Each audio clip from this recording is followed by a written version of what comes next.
Have you ever made a decision that you knew, the exact second you made it, would ruin your life? For me, it wasn't walking down a dark street or taking a dangerous job. It was answering a phone call. Just 15 minutes. That's the difference between freedom and captivity. 15 minutes ago, I was serving wine to VIPs. Now, I am trapped in the back of a black SUV, shivering next to a man whose name makes grown men tremble. Julian Thorne. He offered me a choice, a wedding ring or a bullet, a golden cage or a shallow grave. I took the ring. I thought I was just acting a part to save my brother. I didn't know that by the time the contract ended, the girl I used to be would be dead, and something else, something darker, sharper, and more dangerous, would take her place. This is the story of how I became the queen of a criminal empire. And trust me, the crown is heavier than it looks. The Chicago wind does not just blow in January, it bites. It sinks its teeth into your skin and tears right down to the bone. But the cold was the last thing on my mind as I burst out the heavy steel door of Bellissimo into the alleyway. My breath came in short, frantic clouds of white vapor. My fingers were numb, not from the temperature, but from the sheer terror pumping through my veins. I just needed to get to the subway station.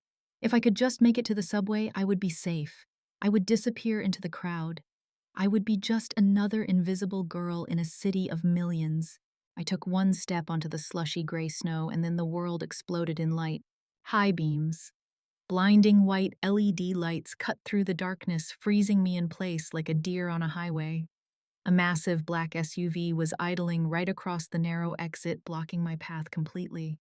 The engine purred with a low, menacing rumble that vibrated in my chest. Before I could even turn around to run back inside, the passenger door flew open. A mountain of a man stepped out. This had to be Marco. Even in the dim light, I could see the jagged scar running down his cheek, disappearing into his thick collar. He moved with terrifying speed for someone his size. He did not speak. He did not hesitate. He simply marched toward me like a machine programmed to destroy. I backed up until my spine hit the freezing brick wall of the restaurant. "Please," I whispered, but the sound was swallowed by the wind. Then the rear door of the SUV opened. The air in the alleyway seemed to drop 10 degrees. Julian Thorne stepped out. He was exactly as the whispers described him, only worse. He was taller than I expected, wearing a black wool coat that probably cost more than my entire life's earnings. His leather gloves were black. His eyes were black. He looked like the Grim Reaper dressed by Armani. He did not run. He did not shout. He walked toward me with the casual arrogance of a man who owns the pavement beneath his feet. He stopped 3 feet away, just close enough for me to smell him. Sandalwood tobacco and something metallic like fresh rain on a gun barrel. "Search her," Julian said. His voice was low, smooth, and utterly devoid of mercy. "Take the phone." "No, wait," I gasped, but Marco was already on me. He shoved me against the bricks. My cheek scraped against the rough stone. I felt his large hands patting down my sides, checking my pockets, checking the waistband of my skirt. It was a violation, a humiliation that made bile rise in my throat. But I could not move. I was pinned. "Get off me!" I cried out, struggling uselessly. "Hold still," Marco grunted. As I was pressed there with the snow seeping into my shoes, my mind flashed back to the moment that had doomed me. 15 minutes ago, just 15 minutes. I was inside the warm golden glow of the VIP section. Crystal glasses were clinking. The smell of truffle risotto and expensive red wine filled the air. I was pouring a vintage Barolo for table number 4. Julian Thorne sat at the head of the table, silent, watchful. Across from him sat a man from the Viti family, a rival faction everyone knew about but no one mentioned. My phone had vibrated in my apron pocket. I should have ignored it, but it was the private line for the hospital. My brother. It was always about my brother. I had stepped back into the shadows near the service station and answered. Pronto, I had whispered, answering in Italian out of habit. My grandmother Nona had raised us on the dialect of Napoli, and it was the language of my heart. The nurse was on the other line telling me his fever had spiked. I was arguing softly in that rapid-clipped Neapolitan slang, pleading for them to give him the medication until my shift ended. That was when I heard it. The man from the Viti family was leaning toward his wrist, speaking into a smart watch. He thought the ambient noise covered him. He thought no one in an American restaurant would understand the thick street slang of Naples. Thorne dies tonight, the man had whispered in Italian. When he steps out the back door, the team is ready. My blood had turned to ice. I looked at Julian Thorne. He was taking a sip of wine, completely unaware that he had less than an hour to live. I could have walked away. I should have walked away. I was nobody, just a waitress with debt and a dying brother. But I looked at Julian's profile, the sharp jawline, the isolated power he radiated, and I made a choice. A stupid, reckless human choice. I grabbed the check folder. I pulled out a pen. My hand was shaking so hard I could barely write. Do not go out the back, ambush. I wrote it in English. I slipped the receipt under his wine glass, making sure the text was facing up. Then I turned and walked away. I did not wait for a tip. I did not clock out. I just ran. Back in the alleyway, the memory shattered as Marco pulled my phone from my pocket. Got it, boss, Marco said, stepping back. I slumped against the wall, gasping for air. Julian Thorne stepped into the space Marco had vacated. He was so close now that his shadow consumed me. He looked down at me and I felt like a butterfly pinned under glass. You speak the dialect of Naples, Julian said. It was not a question. I learned from my grandmother, I stammered, my teeth chattering. I am not with them, I swear. I just wanted to warn you. He studied my face. His eyes were like dark tunnels searching for a lie. In his world, kindness did not exist. In his world, a warning was just a trap set by a different hunter. He thinks I am a double agent. The thought terrified me more than the cold. Get in the car, Elena, Julian commanded. I shook my head, backing away until I had nowhere left to go. No, please, I have to go home. My brother is waiting. I said, get in the car. He did not raise his voice, but the command vibrated through my bones. Marco opened the back door of the SUV, waiting like a silent sentry. I looked at the empty street. No one was coming to save me. I had intervened in the affairs of lions, and now I was just another piece of meat. With trembling legs, I climbed into the back seat. The leather was soft and smelled of new money. Julian slid in next to me. The door slammed shut with a finality that sounded like a coffin lid closing. The lock clicked. The warmth of the car hit me, but I felt colder than ever.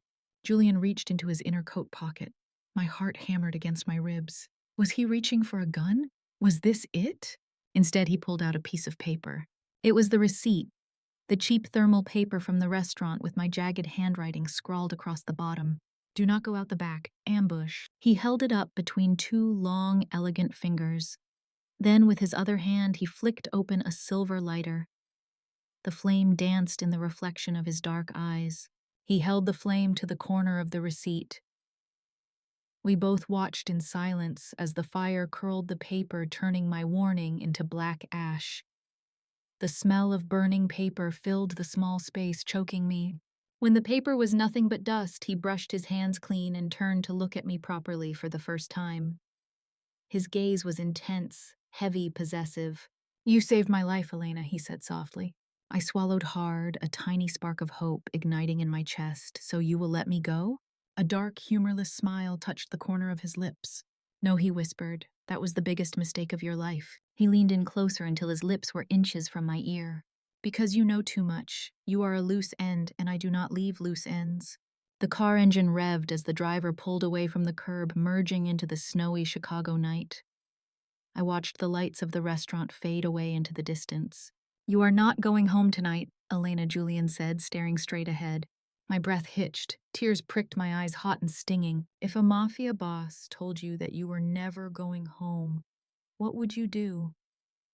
Would you scream? Would you fight? Or would you freeze, just like I did? If you are listening to this in the dark double, check your locks. Tell me in the comments below where you are right now so I know you are safe. And do not forget to subscribe because what happens in the next hour is a nightmare I never could have imagined. The silence inside the SUV was heavier than the snow piling up on the streets of Chicago. It was a suffocating physical weight. I sat pressed against the leather door, putting as much distance as possible between myself and the man in the wool coat. Julian Thorne did not look at me. He was typing on his phone, his thumbs moving with lethal precision. The glow of the screen illuminated his face, casting sharp shadows across his cheekbones, making him look more like a marble statue than a man of flesh and blood. We drove for 20 minutes. I watched the city blur past the familiar grimy streets of my neighborhood, giving way to the gleaming steel canyons of the Loop. We pulled into the underground garage of Thorne Tower, a building I had only ever seen from the window of the subway train. It pierced the sky, a black needle in the heart of the city. "Get out," Julian said. I followed him to a private elevator. There were no buttons inside, only a retinal scanner.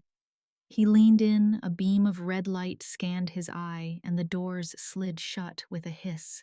My ears popped as we shot upward. 30 floors, 40, 50. When the doors opened, I gasped. It was not an apartment. It was a glass cage floating in the sky. The penthouse was enormous, spanning the entire top floor. The walls were floor-to-ceiling glass, revealing the entire glittering sprawl of Chicago beneath us. But it was cold. So incredibly cold. The furniture was sparse, modern, and white. There were no personal photos, no knickknacks, no signs of life. It felt like a museum or a mausoleum. "Take off your coat," Julian commanded. He walked to a sleek black table and set down his phone. I hesitated, clutching the lapels of my cheap thrift store parka. "Why?" He turned slowly. His patience was a terrifying thing. "Because, Elena, I do not know if you are wearing a wire. I do not know if you have a tracker sewn into the lining of that coat. And until I know you are clean, you do not take another step into my sanctuary." My fingers fumbled with the zipper. I shrugged off the coat and let it drop to the floor.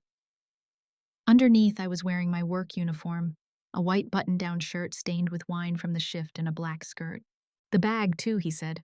I dropped my purse. Julian reached into a drawer and pulled out a black wand, a handheld metal detector. He switched it on and it let out a high-pitched whine that made my teeth ache. "Come here." I walked toward him, my legs feeling like lead. He stood in the center of the room, the city lights creating a halo behind him. When I was arm's length away, he raised the wand. "Arms out," he ordered. I lifted my arms. He began at my wrists. The wand hummed as it passed over my watch. He paused, gripping my wrist to check the underside of the strap. His skin was hot, dry, and rough. My pulse hammered against his thumb. He lingered there a second too long, his dark eyes meeting mine. "You are terrified," he observed softly. I could smell him again, that mix of expensive scotch and danger. "You kidnapped me," I whispered. "I detained you, there is a difference."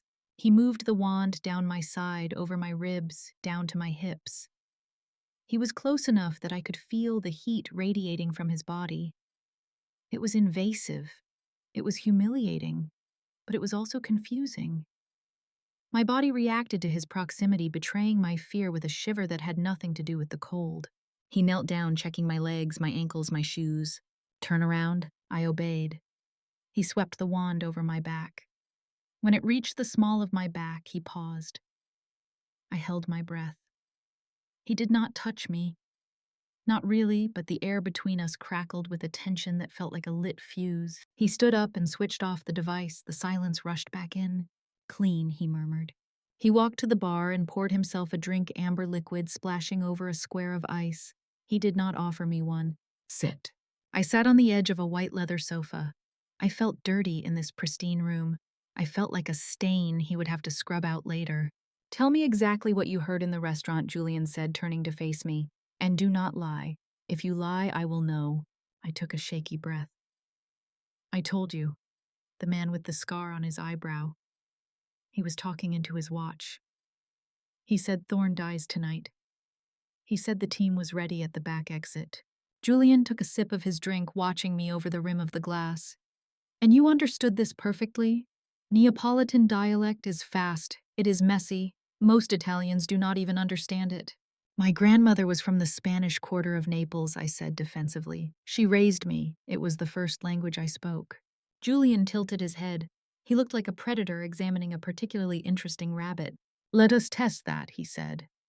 He switched effortlessly to Italian, but his accent was flawless, almost aristocratic.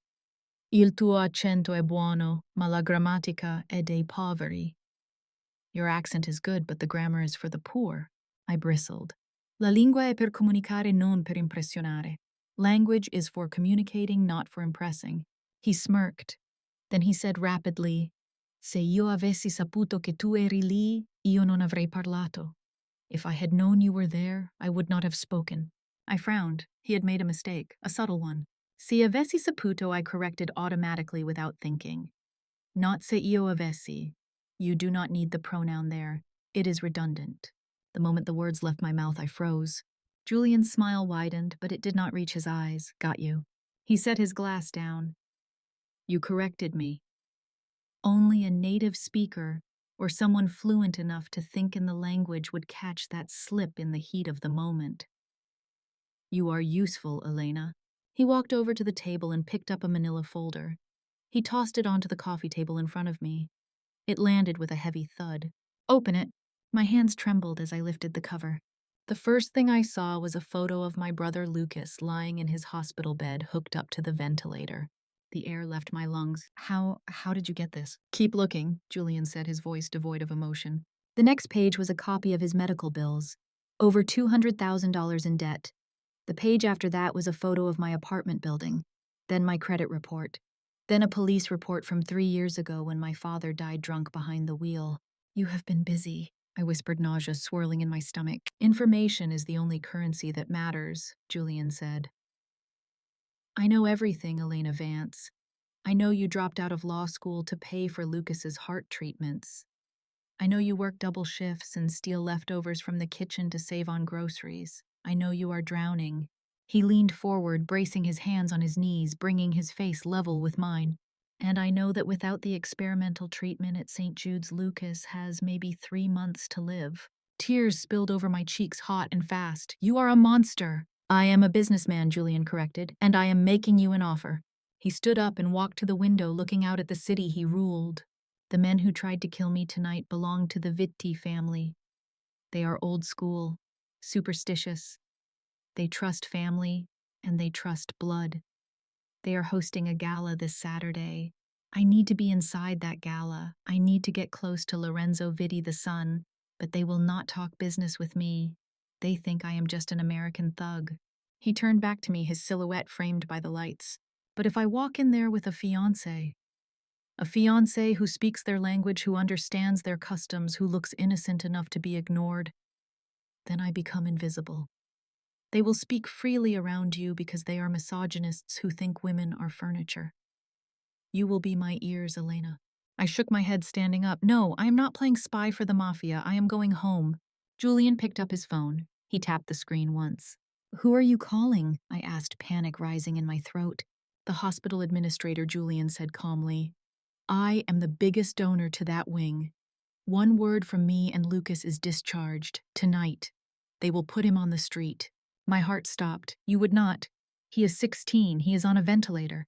Try me. The cruelty in his eyes was absolute. He was not bluffing. He would kill a boy just to prove a point. I rushed forward, grabbing his arm. Stop, please do not. He looked down at my hand on his sleeve. I snatched it back as if I had touched fire. I will do it, I sobbed, my spirit breaking. I will do whatever you want. Just leave him alone. Julian lowered the phone. Good choice. He stepped closer, grabbing my chin and tilting my face up to his.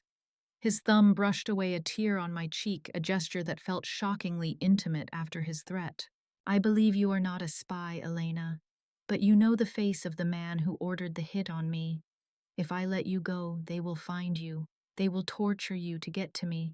His eyes locked onto mine, mesmerizing and terrifying. You have only one path to survival. You become Mrs. Julian Thorne, or at least you pretend to be, starting right now. I stood in the center of the penthouse, shivering not from the cold, but from the aftershocks of the deal I had just made with the devil. So I am your prisoner, I said, my voice hollow. Julian slipped his phone into his pocket. You are my guest, my partner, and for the next 3 months the love of my life. Try to look happier about it. He walked over to the wet bar and poured another drink.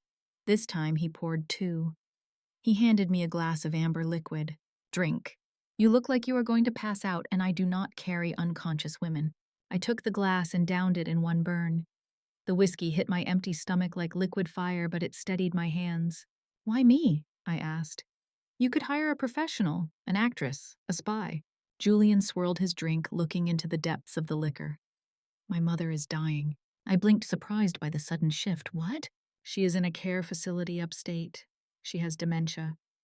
For the last 5 years, she has been asking when I will settle down, when I will bring a nice girl home. The Viti family. They respect family values above all else. If I appear to be a man settling down honoring his mother's wish, it disarms them. It makes me look weak, sentimental. And when your enemy thinks you are weak, that is when you strike. So I am a prop, I said bitterly. A bait. Exactly. He set his glass down. But to sell this lie, we need to be convincing. He looked at his watch. It is 3 a.m. The team will be here in 10 minutes. Team? The elevator chimed. The doors slid open, and 4 people marched in, pushing racks of clothes, carrying silver makeup cases and hair equipment. They did not look at me. They did not speak to me. They moved with military efficiency. Make her look expensive, Julian ordered, sitting on the white sofa, crossing his long legs. Not like a model, like a queen, someone who was born into this life. For the next 3 hours, I was poked, prodded, and painted. They stripped me of my waitress uniform. They scrubbed my skin until it was raw. They plucked my eyebrows. They dyed my hair a richer, deeper shade of chocolate. I stood in front of a full-length mirror wearing nothing but a silk robe while a seamstress pinned a dress to my body. Julian watched the entire time. He did not look away. He drank his scotch and issued commands like he was building a weapon, not dressing a woman. Higher on the slit, he said, pointing his glass. She has good legs. Show them. The seamstress ripped the seam open. Redder on the lips, he criticized. She needs to look dangerous, not sweet. By the time the sun began to bleed gray light over Lake Michigan, I did not recognize the woman in the mirror. She was beautiful. Terrifyingly beautiful. Her hair fell in glossy waves. Her skin was luminous. The dress was a deep blood-red silk that clung to every curve, leaving nothing to the imagination, yet concealing everything. Julian stood up. He walked behind me, looking at my reflection in the mirror. Better, he murmured. He reached into his pocket and pulled out a small velvet box. He opened it. Inside sat a diamond so large it looked fake. It was a vintage cut set in dark platinum, surrounded by tiny rubies that looked like drops of blood. My grandmother's ring, Julian said. He took my left hand. His fingers were cool. He slid the ring onto my finger. It slid over my knuckle and settled there heavy and cold. It fit perfectly. How? I whispered. How does it fit? I have an eye for sizing, Julian said, his voice low against my ear. He did not let go of my hand. He held it up, admiring the stone on my finger. Listen to me closely, Elena. This ring is worth more than your life. It is worth more than your brother's life. It is a target. When people see this ring, they know you belong to me. He turned me around so I was facing him. The smell of expensive grooming products and stale whiskey was intoxicating. Do not take it off, do not lose it, because if you do... He let the threat hang in the air. He reached behind him to the small of his back and pulled out a gun. It was small, black, and sleek, a Glock 43. I recoiled, stepping back. I do not want that. Take it. He grabbed my hand and forced the gun into my palm. It was heavier than it looked. The metal was freezing against my skin. Being my fiancé puts a target on your back, he said, his face grim. The Vitti family does not play by the rules. If they find out who you really are, if they corner you, you need to be able to end it. Bull. End them? I asked, my voice trembling. He looked at me with those abyssal black eyes. Or yourself before they take you. He guided my hand, showing me the safety. You have 24 hours to learn our backstory. Where we met. The name of your imaginary dog. And how to use this. He stepped back, looking at me. The dress, the ring, the gun. Because if you miss Elena, if you hesitate, the only person going into the ground will be you. The Field Museum of Chicago was transformed. The dinosaurs and ancient fossils were bathed in purple and gold light. Waiters in white tuxedos moved through the crowd with trays of champagne. A live jazz band played somewhere in the distance, the saxophone wailing like a crying woman. The air smelled of money, old money, the kind of money that did not scream but whispered. I stepped out of the limousine, my heels clicking on the pavement. The January wind tried to bite through my silk dress, but I did not shiver. I was too terrified to feel the cold. Julian stepped out beside me. He was wearing a tuxedo that fit him like a second skin. He looked devastating, handsome in a way that made your mouth dry and your instincts scream run. He offered me his arm. "Smile, Bella," he murmured. "You are the happiest woman in Chicago tonight." I took his arm. His muscles were hard as rock beneath the fine wool. We walked up the grand staircase. Cameras flashed, blinding me. I forced my lips into a smile that felt like it was cracking my face. "Stay close," Julian whispered, his lips barely moving. "My hand will be on your waist. If I squeeze twice, it means stop talking. If I squeeze once, it means we leave. Immediately. Do you understand?" "Yes," I breathed. We entered the main hall. It was a sea of sharks in designer clothing. Julian navigated the crowd with the grace of a predator swimming through a reef. He introduced me to bankers, politicians, and judges. I played my part, the shy, adoring fiancé. I laughed at their bad jokes. I flashed the ring. But my ears were open. I was listening. Every time Julian stopped to talk, I strained to hear the conversations at the tables nearby. Two men in gray suits by the bar. "The shipment is delayed at the docks." A woman in emerald earrings whispering to her husband. "Thorne is getting bold showing up here." Then I saw him. Lorenzo Vitti. He was standing near the T-Rex skeleton holding a glass of red wine. He was younger than Julian, maybe my age. He was handsome in a traditional Italian way. Curly dark hair, olive skin, bedroom eyes. But there was something wrong with his smile. It was too wide, too wet. He saw us. He walked straight toward us, the crowd parting for him like the Red Sea.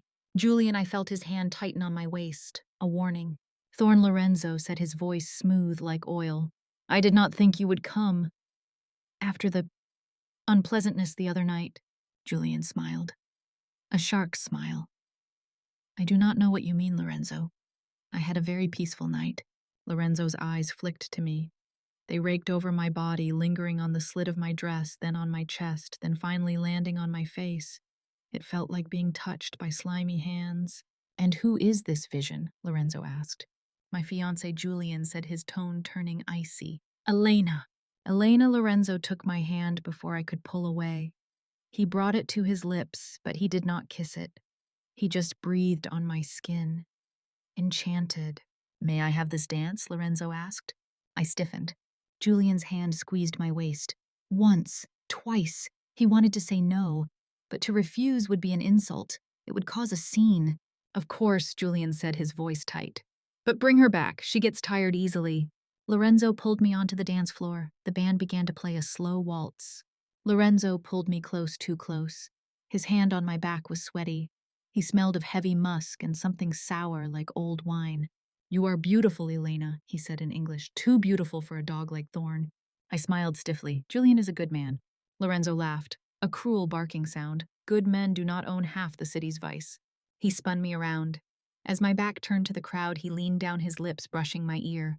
And then he spoke, not in English, not in standard Italian, but in the thick, rapid street slang of the Spanish Quarter.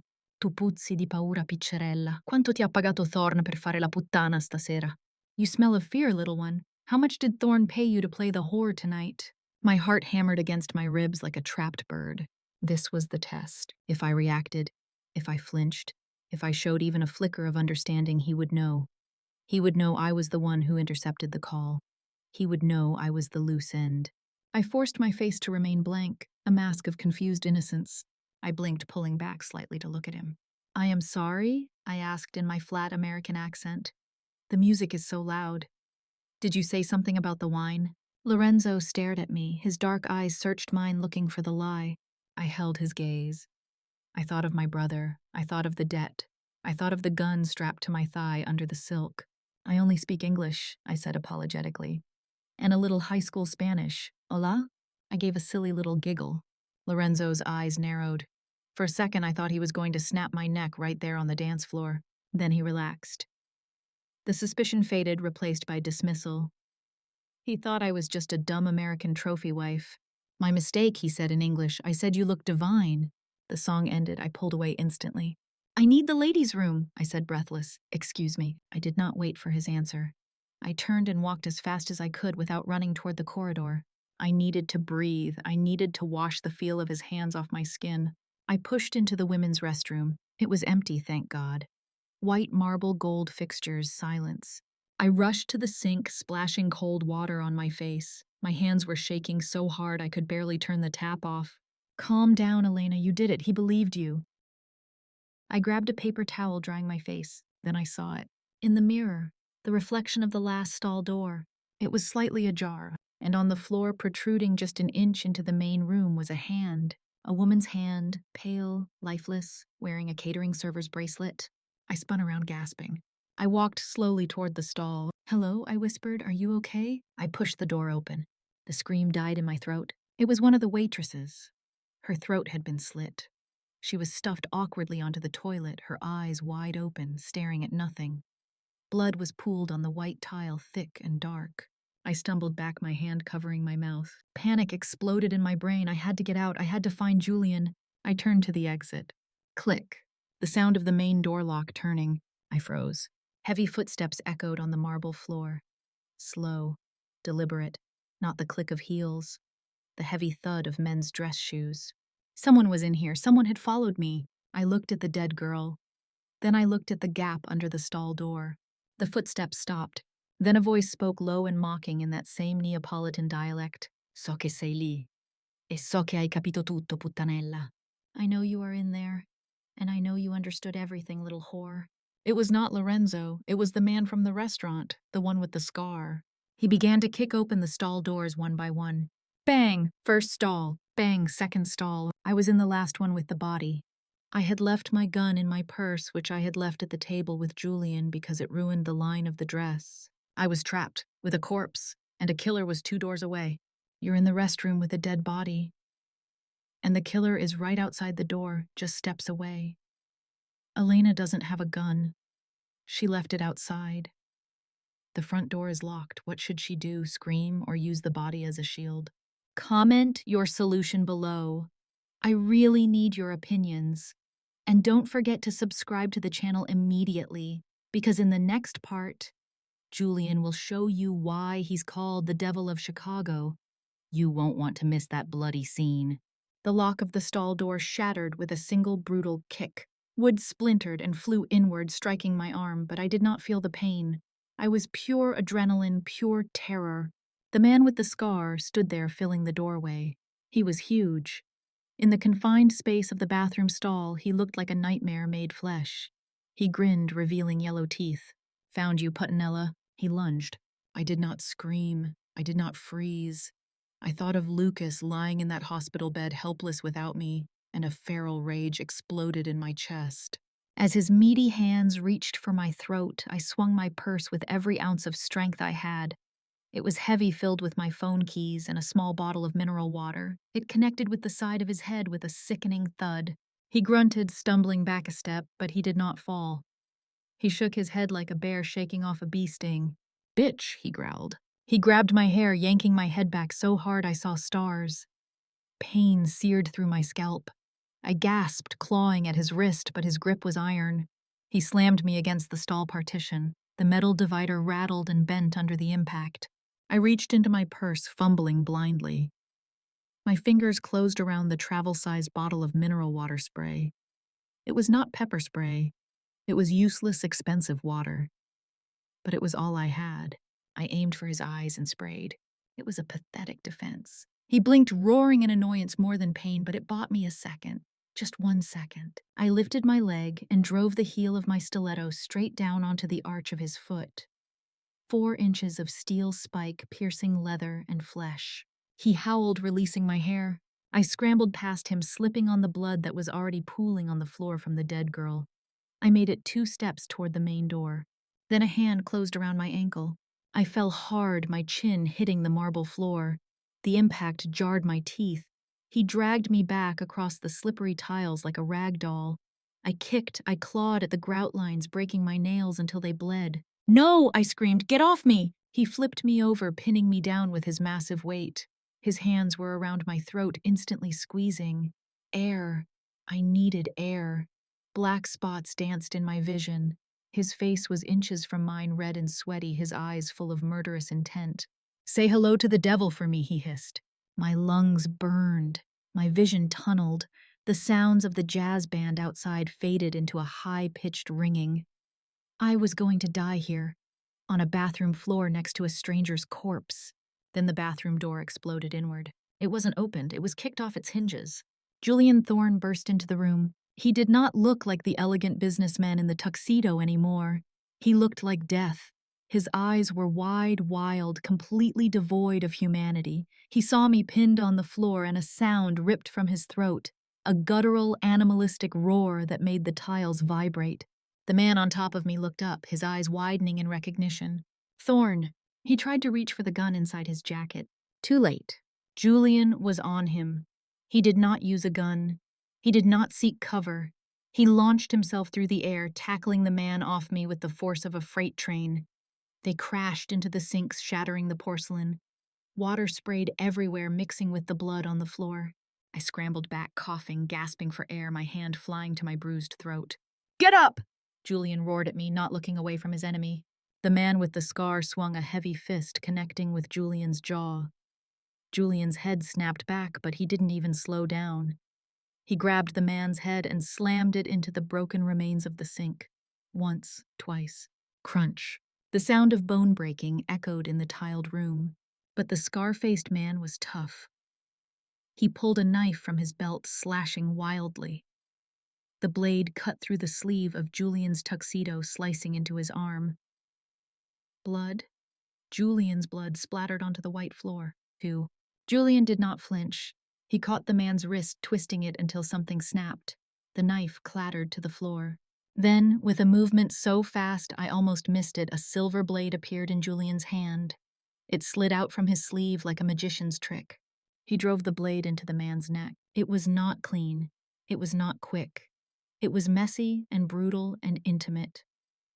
Hot blood sprayed out in an arterial arc, coating Julian's white shirt, coating his face. It sprayed onto me, painting red speckles across the hem of my silk dress. The man gurgled, his hands clutching uselessly at his throat. He slumped to the floor, twitching. Julian stood over him, chest heaving. He stabbed him again and again, ensuring he was dead, ensuring he would never touch me again. "Julian, stop!" I screamed, finding my voice. "He is dead!" Julian froze. The knife was still buried in the man's chest. He stared down at the body, his breathing ragged, his hands shaking violently. For a moment, I thought he might turn on me. He looked completely lost to the violence. Then he turned his head slowly. His eyes found mine. The madness in them receded, replaced by a terrifying, frantic clarity. Elena. He stepped over the body, disregarding the blood pooling around his expensive shoes. He fell to his knees beside me. His hands, bloody, trembling hands, hovered over me, afraid to touch. "Did he hurt you?" His voice broke, cracking in a way I had never heard. "Where? Show me." "I am fine, Julian," I whispered, though I was shaking so hard my teeth chattered. "Just my throat." He saw the red marks, the fingerprints beginning to bruise on my neck. A shudder went through his entire body. He reached out and touched the skin there so lightly it felt like a ghost's caress. "I will kill them all," he whispered. "Everyone who touched you. I will burn this city to the ground." "We have to go," I said, gripping his arm. "The noise. Someone will come." Julian blinked, snapping back to reality. He looked at the carnage around us. 2 dead bodies, shattered porcelain, blood everywhere. Yes, he stood up, pulling me with him. He looked at my dress. The blood was dark against the red silk, but visible. "Take this."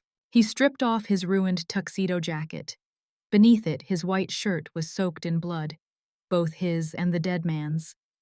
He wrapped the jacket around my shoulders, buttoning it to hide the stains on my dress. "Keep your head down, do not look at anyone." He grabbed my hand. His grip was bruisingly tight. We exited the bathroom. The corridor was still empty, miraculously. The music from the ballroom still played a cheerful, upbeat swing tune, completely oblivious to the slaughter that had just happened 50 feet away. We did not go back to the party. We went straight for the service exit. Julian kicked open the heavy door, and the freezing Chicago air hit us like a physical blow. It was snowing harder now, a blizzard that erased the world in white. His black SUV was waiting, the engine idling. Marco was at the wheel. He took one look at us, Julian covered in blood, me wrapped in a man's coat shivering, and he didn't ask a single question. He just unlocked the doors. Julian shoved me into the back seat and climbed in after me. Go, Marco, now. The car squealed away from the curb, sliding slightly on the ice before gripping the road. I huddled in the corner of the seat, my arms wrapped around myself. The adrenaline was fading, replaced by a cold, creeping horror. I had just watched a man die. I had watched Julian butcher him. I looked at Julian. He was staring at his hands, which were coated in drying, sticky blood. He was rubbing them together compulsively, trying to wipe it off, but only smearing it further. Julian? I whispered. He jerked his head toward me. Come here. It wasn't a command, it was a plea. He reached out and pulled me across the seat. I went to him. I should have been terrified. I should have been repulsed. He was covered in death, but I needed him. I needed the heat of his body to prove I was still alive. I collapsed against his chest. I could smell the copper scent of blood mixing with his cologne. I could feel his heart hammering against his ribs like a sledgehammer. I am sorry, he murmured, burying his face in my hair. I am so sorry, Elena. I was too slow. You saved me, I said, my voice muffled against his shirt. He pulled back, gripping my face with his bloody hands. He didn't care about the mess anymore. He looked at me with an intensity that burned. He touched the bruise on my neck again, his thumb tracing the shape of the attacker's finger. His eyes darkened. Lorenzo Vitti signed his death warrant tonight. He swore low and lethal. No one touches what is mine. No one. From this moment on, you do not leave my sight. Not to sleep, not to eat, not to breathe. Do you understand? I looked into the eyes of the monster who had just killed for me. And God help me, I didn't want to run. Yes, I whispered. He leaned down and kissed me. It wasn't a gentle kiss. It wasn't romantic. It was desperate. He tasted of iron and violence. He kissed me like he was trying to breathe life back into me, or maybe trying to steal mine to replace what he had lost. I kissed him back, clinging to his bloody shirt, anchoring myself in the storm. We did not go back to the penthouse. Too exposed, Julian had muttered to Marco, too much glass. We drove north out of the city limits, where the skyscrapers gave way to dense forests and frozen lakes. The blizzard howled around the SUV, turning the world into a tunnel of white. After an hour, we turned down a narrow, unplowed road. A gate opened automatically, and we pulled up to a cabin. It was not a rustic shack. It was a fortress of dark timber and stone sitting on the edge of Lake Michigan, hidden by the trees. Get inside, Julian ordered as Marco stopped the car. We ran through the snow, the wind cutting through my thin dress and Julian's jacket. Inside the cabin was warm, the air smelling of cedar and stale trapped heat. Marco stayed outside, patrolling the perimeter. Julian locked the heavy door behind us, throwing the deadbolt. Then he turned to me. Upstairs, bathroom now. I followed him up the wooden staircase. My legs felt rubbery. The shock was starting to set in, the trembling in my hands becoming violent. The master bathroom was huge, tiled in slate gray stone. Julian turned on the shower, turning the handle all the way to hot. Steam began to fill the room instantly. Take it off, he said. I looked down at myself. The red silk dress was ruined, stiff with dried blood at the hem. My skin felt tight and dirty. I unzipped the dress and let it pool on the floor. I stood there in my underwear, shivering. Julian did not look at my body with lust. He looked at me like a doctor examining a patient, or perhaps a mechanic assessing damage. He stepped closer and began to unbutton his ruined shirt. He peeled it off, revealing a torso carved from muscle and scarred by violence. There was a fresh cut on his arm where the knife had sliced him. It was bleeding sluggishly. Your arm, I said, reaching out. Leave it, he said sharply. He took my hand and led me into the massive walk and shower. The hot water hit us, and I gasped. It stung my bruised skin, but it felt incredible. It felt like it could wash away the memory of the dead man's eyes. Julian picked up a bar of soap. He began to wash my arms. His movements were methodical, almost ritualistic. He scrubbed the spots where the man had grabbed me. He washed my hands, scrubbing under my fingernails where I had scratched the attacker. I watched him. His face was set in a mask of concentration, but his hands were shaking. Julian, I said softly, you are shaking. He didn't answer. He just scrubbed harder. You have OCD, don't you? I realized. The way you cleaned your hands in the car. The way you need everything ordered. The white apartment. He stopped. He stood there under the spray water running down his dark hair over the sharp planes of his face, mixing with the blood he hadn't washed off himself yet. My father, he said, his voice barely audible over the water. He was a butcher.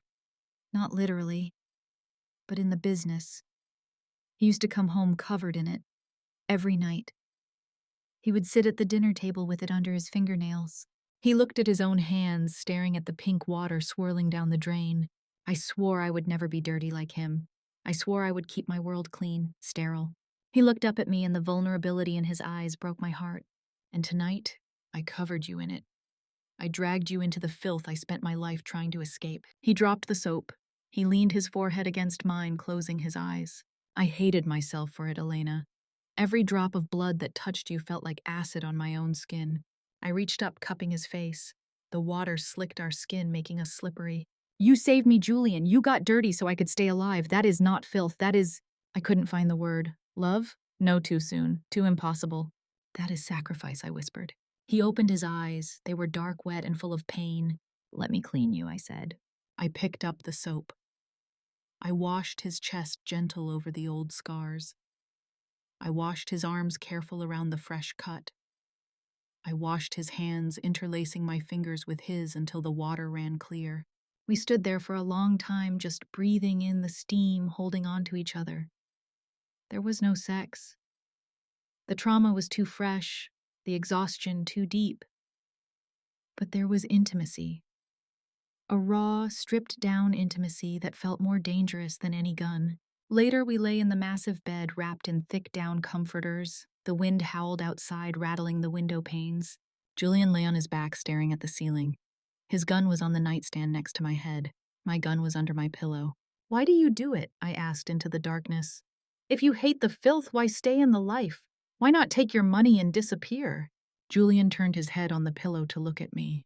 Because monsters exist, Elena. Whether I am here or not. If I leave, someone like Lorenzo Vitti takes over everything. He would flood the streets with drugs, he would traffic women, he would kill without rules. He reached out his hand, finding mine under the covers. I am a monster too, but I am a monster with rules. I keep the chaos contained. I protect what is mine. Like my brother, I said softly. Like your brother. And now, you. I squeezed his hand. You paid his medical bills. You saved him tonight. I would burn the world for him if it meant keeping you safe, he said simply. I fell asleep holding his hand, the gun under my pillow, pressing uncomfortably against my cheek, reminding me that safety was just an illusion. The next morning, I woke to the smell of coffee and impending doom. I went downstairs wearing one of Julian's oversized shirts. He was in the kitchen, staring at a laptop screen. Marco stood by the window, looking out at the snow with binoculars. What is it? I asked, sensing the tension. Julian looked up. His face was back to being a mask of cold indifference, but his eyes were tired. Lorenzo Vitti, he said. He knows we are gone. He has declared war. I poured myself a cup of coffee, my hands steady. War? He has put a bounty on my head. $5 million. Every two-bit thug in Chicago is looking for us right now. That is not the worst part, Marco rumbled from the window. Julian hesitated. Then he turned the laptop screen toward me. It was a live feed from a security camera outside my brother's hospital room. 2 men in dark suits were standing outside the door. They weren't police. He sent men to the hospital, Julian said, his voice deadly quiet. They haven't gone in yet. The hospital security is holding them back for now. But it is only a matter of time. I dropped my coffee mug. It shattered on the floor, ceramic shards flying everywhere. Lucas, I gasped. Julian was at my side in an instant, gripping my shoulders. We will get him, I promise. How? I cried. We are hiding in the woods. We stop hiding, Julian said. We finish this, today. We left the cabin 10 minutes later. The drive back to the city was silent and fast. Marco drove like a man possessed, weaving through the snowdrifts. Julian was on the phone barking orders in Italian to his lieutenants. He was mobilizing an army. He was planning a direct assault on the Vitti stronghold. No, I said from the back seat. Julian paused the phone halfway to his ear. What? You cannot attack them head on, I said, my mind racing. That is suicide. They are expecting that. They have the numbers. They have the police in their pocket. If you start a shooting war in the streets, the FBI will come down on you, not them. Julian lowered the phone. What do you suggest, consigliere? The word was a Mafia term. Advisor. It sent a shiver down my spine. I closed my eyes, thinking back to the gala, thinking back to the conversations I had overheard, the whispers. Money, I said, opening my eyes, hit their money. Julian frowned. That takes time. We don't have time. No, listen. At the gala, I heard Lorenzo bragging to his banker. He was talking about a shell company, Red Star Imports. He said they were moving all their liquid assets there to prepare for the war with you. I leaned forward, grabbing the back of Julian's seat. I remember the account numbers, or part of them. He showed the banker a text message. I have a photographic memory for numbers. It's how I memorized orders at the restaurant without writing them down. Julian stared at me. You saw the account numbers? The Cayman Islands routing code starts with 001, then 458. I recited the string of numbers that had been burned into my brain. Julian looked at me with something new in his eyes. Not just desire, not just protectiveness, respect, awe. He turned to his laptop. He typed furiously. Get me the forensic accounting team, he barked into his headset. Now. I don't care what time it is. For the next hour, the back of the SUV became a war room. I wasn't just the waitress anymore. I wasn't just the fake fiancé. I was the key. I directed Julian's hackers, helping them piece together the puzzle of Vitti's financial empire based on the fragments of gossip I had collected. There, Julian said, pointing at the screen. We found it. Red Star Imports. They have over $50 million sitting there. Freeze it, I said. Trigger a federal audit flag. Make it look like a terrorist financing alert. The bank will lock the account instantly. They won't be able to buy a bullet, let alone pay a hitman. Julian typed the command. Enter. Done. He sat back, exhaling a long breath. He looked at me and grinned, a feral, dangerous grin that made my toes curl. You are brilliant, he said. You are absolutely terrifying. He reached over the console, grabbing the back of my neck and pulling me into a hard kiss. It wasn't gentle. It was a celebration of victory. My consigliere, he whispered against my lips. But our victory was short-lived. My phone buzzed. It wasn't a call. It was a text message from an unknown number. I opened it. A video file. I pressed play. My hand started to shake. The video showed a hospital room, my brother's room. Lucas was lying there pale and small in the bed. But the machine next to him, the ventilator, someone's hand was hovering over the power cord. A voice came from behind the camera, Lorenzo's voice. Smart move with the bank accounts, Thorne, but money can be unfrozen. Dead boys cannot. The camera panned to a piece of paper held up next to Lucas's face. The money or the plug, you have 20 minutes. The video ended. I screamed, a sound of pure raw agony that tore my throat. Lucas, no! Julian snatched the phone from my hand. He watched the video, once his face turning to stone. 20 minutes, he said. Marco, can you make it to St. Jude's in 20? Marco looked in the rearview mirror, his eyes grim. In this snow? It will take 30. Minimum. Drive, Julian roared. Drive like the devil is chasing you, because I am right behind you. The SUV surged forward, engines screaming. I sat there, clutching my phone, rocking back and forth. 20 minutes. My brother had 20 minutes to live. This was my fault. I had played the game. I had attacked their money, and now they were attacking my heart. Julian grabbed my hand, squeezing it so hard my bones ground together. We will make it, Elena. And if we don't, I whispered, tears streaming down my face. Then I will rip Lorenzo Vitti apart piece by piece, Julian vowed, and I will let you strike the final blow. Dear friends, Elena and Julian have officially become a team. They've embarked on a journey of survival together, but the price to pay could be the lives of the most innocent. If you're still listening, if your heart is still beating, please help me by commenting the keyword accomplice below. Let me know that I'm not alone in this car speeding through the snow. Let me know that there are still companions with me throughout this dark process. Your valuable input is the greatest source of information for me to continue paying for the next part. Thank you. St. Jude's Hospital loomed out of the blizzard like a fortress of gray stone and glass. The lights were on, but there was a strange, unnatural stillness about the entrance. No ambulances, no people smoking near the doors, just two black sedans parked haphazardly on the curb, blocking the main ramp. Marco slammed on the brakes. The SUV fishtailed on the ice before coming to a violent stop 50 yards from the entrance. It is a trap, Marco rumbled, his hand already reaching for the assault rifle under his seat. The perimeter is compromised. I count 4 hostiles in the lobby. Julian did not flinch. He was checking the clip of his handgun, his movements precise and mechanical. Of course it is a trap. Lorenzo wants me to walk into a kill box. I looked at the hospital, my heart slamming against my ribs like a caged bird. Lucas is on the 4th floor, East Wing. If they cut the power to his ventilator, they won't, Julian said, his voice deadly calm. Not yet. Lucas is the bait. You don't destroy the bait until the wolf is in the trap. He turned to me. The dashboard lights cast deep shadows over his face, highlighting the fresh cut on his cheek from the bathroom fight. He looked terrifying. He looked beautiful. Listen to me, Elena. We cannot both go in the front. I am going to draw their fire. I am going to make so much noise in that lobby that every gunman in the building will come running down to kill me. No, I whispered, grabbing his arm. That is suicide. There are too many of them. He covered my hand with his. His palm was warm, rough, and stained with dried blood. It is the only way. While I keep them busy, you go around to the loading dock. Use the service elevator. Get to Lucas. Lock the door and do not open it for anyone but me. I can't leave you. You have to. You are the only one who can save your brother. He leaned in and kissed me hard and fast. It tasted of goodbye. Go. Run. He kicked the door open and stepped out into the snow.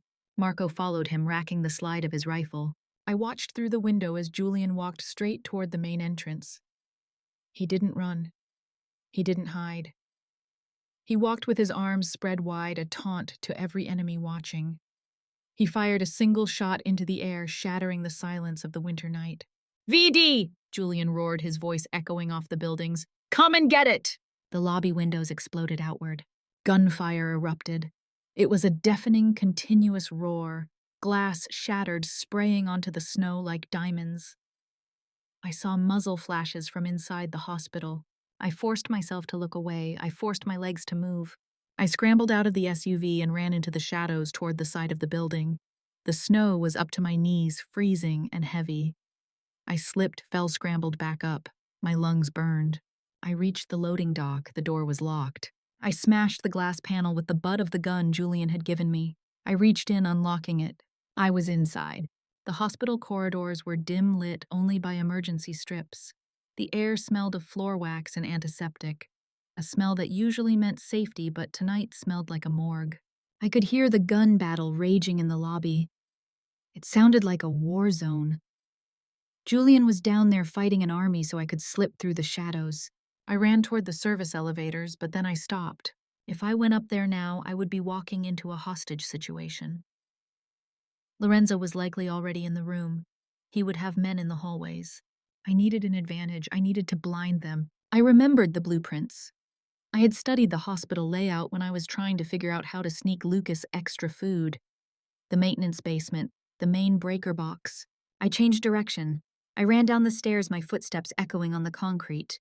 The basement was a maze of pipes and humming machinery. It was hot down here, smelling of oil and dust. I found the electrical room. The door was padlocked. I didn't have the key. I stepped back, raised my gun, and fired. The sound was deafening in the small space. The lock shattered. I kicked the door open. The main breaker panel was a wall of switches and levers. I didn't know which one controlled the east wing, so I pulled them all. Clack, clack, clack. One by one, the hum of the machinery died. The lights overhead flickered and died, plunging me into pitch darkness. Somewhere above me, alarms began to scream. Emergency generators kicked in, but they would only power life support systems.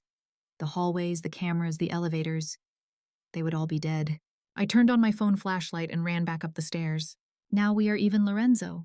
Now we are both fighting in the dark. I sprinted up 4 flights of stairs, my thighs burning, my chest heaving. I burst onto the 4th floor. It was chaos. Nurses were screaming, running with flashlights. Patients were crying out. The darkness was my shield. I moved along the wall, gun raised. I counted the room numbers. 408, 409, 410. Lucas's room. The door was open. I crept closer, my heart hammering in my ears. I peeked inside. The emergency backup light cast an eerie red glow over the room. Lucas was there.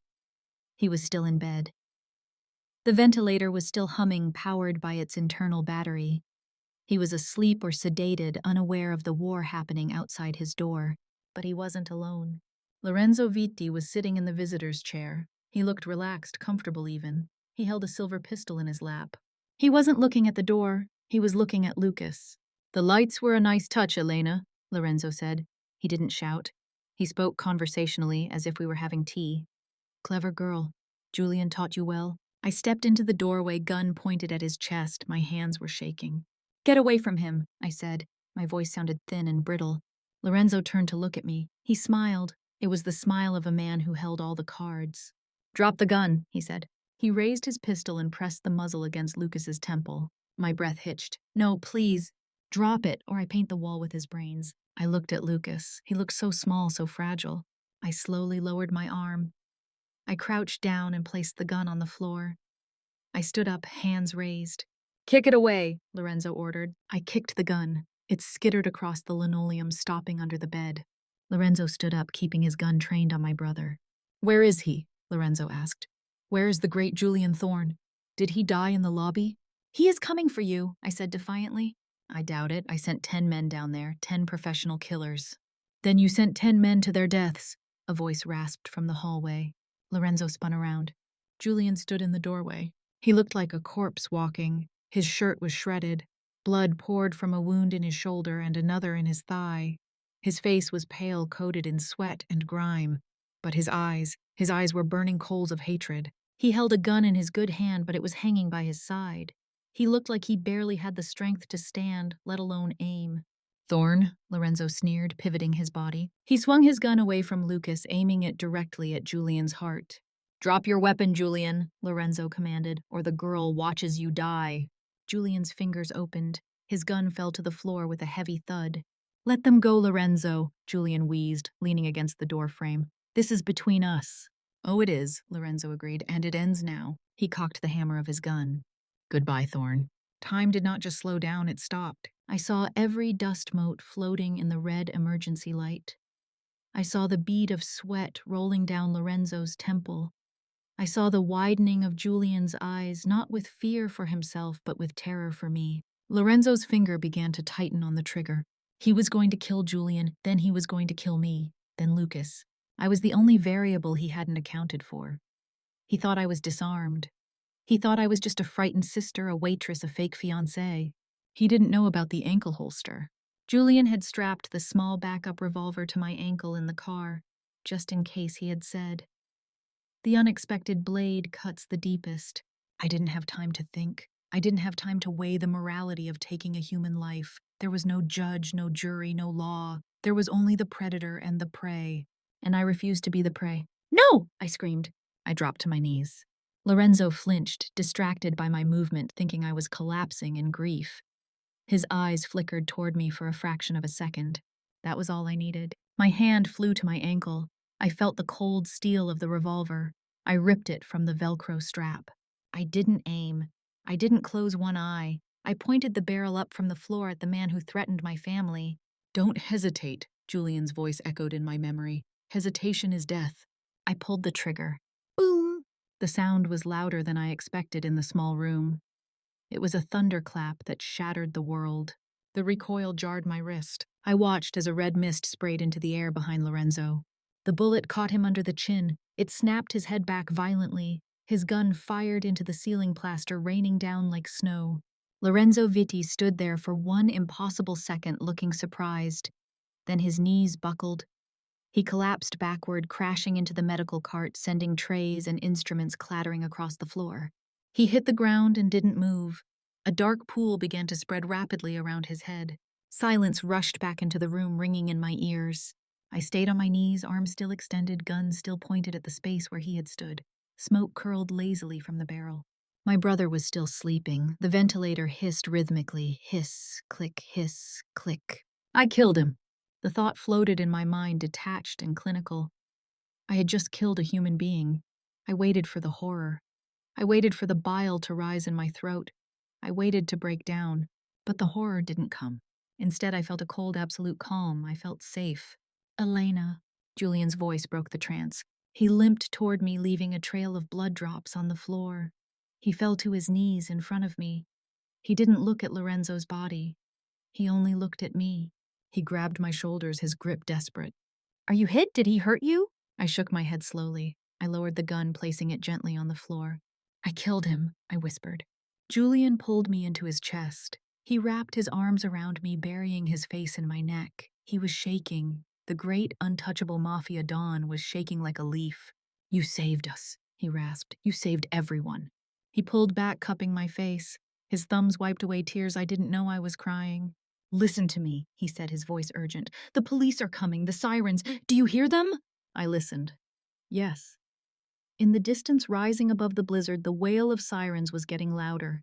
"They will find a body," Julian said, speaking fast. "They will find a gun." He reached down and picked up the revolver I had fired. He wiped the handle with his shirt sleeve, then pressed his own fingers onto it. "What are you doing?" I asked. "You were never here," Julian said. "Marco is waiting at the stairwell. He will take you and Lucas down the fire escape.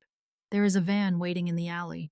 "No," I grabbed his wrist. I pulled the trigger. It was self-defense. "It was an execution," Julian corrected grimly. "And you have a record. They will tear you apart. I won't let you spend a day in a cell." He pressed the gun into his own hand. "I killed him," Julian stated, his eyes locking onto mine. "It was a gang war. I came here to settle a score. You are just a civilian caught in the crossfire." "Julian, no, you are bleeding. You need a doctor." "I will get one, in prison hospital." He smiled a sad, broken smile. "Go, Elena. Take your brother and go." "I love you." The words slipped out before I could stop them. He froze. For a second, the mask slipped, and I saw the man beneath the monster, a man who wanted to be loved. "I know," he whispered. "That is why you have to leave, because I destroy everything I touch." He pushed me toward the door. "Go now!" Marco appeared in the doorway, rushing in to grab Lucas's gurney. "We have to move, miss," Marco grunted. I looked back one last time. Julian was sitting in the chair Lorenzo had occupied. He held the gun in his lap. He was waiting for the police. He looked at me across the room, his eyes dark and unreadable. "The contract is over, Elena," he said softly. "You are free." I turned and ran. 1 month later, the coffee shop on State Street smelled of burnt beans and wet wool. It was crowded, noisy, and perfectly normal. I sat by the window, stirring a packet of sugar into my latte. I wore a beige sweater and jeans. My hair was tied back in a messy bun. I looked like every other college student or young professional in Chicago. I was safe. Lucas was in a private rehabilitation center in Wisconsin, paid for by an anonymous donor. He was walking now. He was smiling. He didn't remember the night at the hospital. I had my old life back. I had my freedom. And I was miserable. I looked at the people around me. They worried about exams. They worried about rent. They worried about weather. They were sleepwalkers. I looked at my reflection in the window. The girl looking back at me seemed faded, gray. I missed the color. I missed the red of the dress, the black of the night, the metallic glint of a gun. Most of all, I missed the monster. Julian was out on bail. His lawyers, the best in the country, had spun the hospital shooting as a heroic act of defense against a known criminal madman. The Vitti family had collapsed without Lorenzo crumbling into infighting. Julian Thorne was now the undisputed king of the city. But I hadn't heard from him. Not a text, not a call.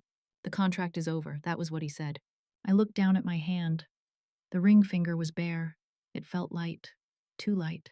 I stood up. I left the latte unfinished. I walked out into the cold March air. I didn't go to the subway. I hailed a cab. "Thorne Tower," I told the driver. The ride took 20 minutes.